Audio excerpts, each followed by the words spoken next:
আমার বাবা একজন সরকারি চাকরিজীবী। ছোটবেলা থেকেই বাবাকে একটা কথাই বলতে শুনেছি, সৎ থাকবি তবু অন্যায়ের পথে যাবি না। বাবা সৎ ছিলেন কিন্তু ধনী ছিলেন না। আমাদের জমি ছিল কিন্তু একসাথে বাড়ি বানানোর মতন টাকা আমার বাবার ছিল না। অনেক সময় দেখেছি মাসের পর বাবা চুপচাপ বসে থাকতেন এবং হিসাব করতেন আর বলতেন আল্লাহ ভরসা। আমি জানতাম বাবার সবচেয়ে বড় স্বপ্ন নিজেদের জন্য একটি পাকা বাড়ি। একদিন আমি বাবাকে বললাম এখন নাকি ফুল কিস্তিতেই বাড়ি বানানো যায়। বাবা প্রথমে বিশ্বাস করতে চাননি, কিন্তু পরে বাবা নিজেই যোগাযোগ করলেন মির সিটি ল্যান্ডমার্কস লিমিটেডের সঙ্গে।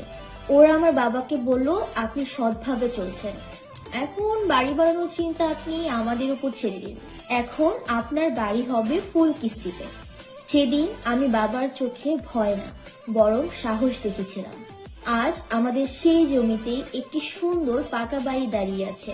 বাবা বারান্দায় দাঁড়িয়ে বললেন, এটি ঘুষের টাকায় বানানো বাড়ি নয়, বরং এটি কিস্তির টাকায় বানানো বাড়ি। আমি গর্ব করে বলি, মির সিটি ল্যান্ডমার্কস লিমিটেড আমার সৎ বাবার স্বপ্নটিকে পূরণ করে দিয়েছে। এই বাড়িটি শুধু ঘর নয়, এটি প্রমাণ যে সৎ থাকলেও স্বপ্ন পূরণ হয়। মির সিটি ল্যান্ডমার্কস লিমিটেড সৎ মানুষের স্বপ্নের পাশে থাকে।